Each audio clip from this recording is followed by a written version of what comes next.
बिस्मिल्लाहिर्रहमानिर्रहीम। अस्सलाम वालेकुम। आप देख रहे हैं यूट्यूब चैनल आम सी बातें। आज़ाद कश्मीर के बलदियाती इंतखाबात के तीसरे मरहले के नताइज तहरीक लब्बैक पाकिस्तान की सीटों की तादाद सामने आ गई। इस वीडियो में हम इसी के मुतालिक बात करेंगे। नाज़रीन कराम, ये बात आपको पहले भी बताई थी कि आज़ाद कश्मीर में 31 साल बाद बलदियाती इंतखाबात हो रहे हैं, और ख़ास बात यह थी कि तहरीक लब्बैक पाकिस्तान भी आज़ाद कश्मीर की सियासत में एक्टिव हो गई है, और तहरीक लब्बैक ने भी तीनों मरहलों में हिस्सा लिया था।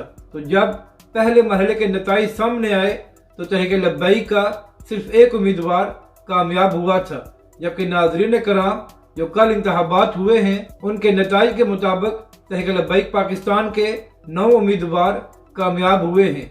तो हम कह सकते हैं कि तहरीक लब्बैक ने तीसरे मरहले में बेहतर नताइज दिए हैं, मगर इसके बावजूद नाज़रीन कराम, PTI और नून लीग के मुकाबले में तहरीक लब्बैक पाकिस्तान की सीटें बहुत कम हैं, और यही वजह है कि कुछ तहरीक लब्बैक के कारकुन मायूस होकर ये बात कर रहे हैं कि तहरीक लब्बैक पाकिस्तान ने अच्छे तरीके से इलेक्शन नहीं लड़े।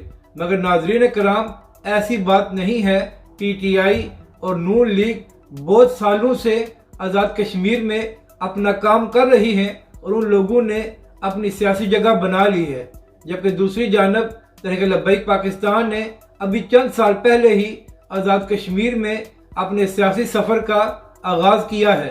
तो इसलिए आप तहरीक लब्बैक पाकिस्तान का दीगर सियासी जमातों से अभी मुकाबला नहीं कर सकते। आज़ाद कश्मीर में तहरीक लब्बैक पाकिस्तान बेहतर नताइज देगी, मगर इसके लिए आपको तहरीक लब्बैक पाकिस्तान और अल्लामा साद हुसैन रिजवी को थोड़ा वक्त देना पड़ेगा, क्योंकि इंतखाबी सियासत में ऐसा नहीं हो सकता कि आप अपने पहले इलेक्शन में ही क्लीन स्वीप कर दें या दूसरे सब को हरा दें।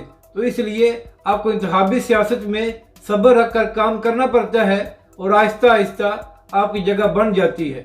तो इंशाअल्लाह आज़ाद कश्मीर के अवाम भी तहरीक लब्बैक और अल्लामा साद हुसैन रिजवी की तरफ ज़रूर आएंगे, और आने वाले इंतखाबात में तहरीक लब्बैक पाकिस्तान बेहतर नताइज देगी। तो इसलिए तहरीक लब्बैक के कारकुनों को मायूस नहीं होना चाहिए, बल्कि पहले से ज़्यादा काम करना चाहिए, और तहरीक लब्बैक का पैगाम अवामी सतह पर ज़्यादा उजागर करना चाहिए। अपनी राय का ज़रूर इजहार करें कि आपको ये वीडियो कैसी लगी, और हमारे इस चैनल को भी सब्सक्राइब करें।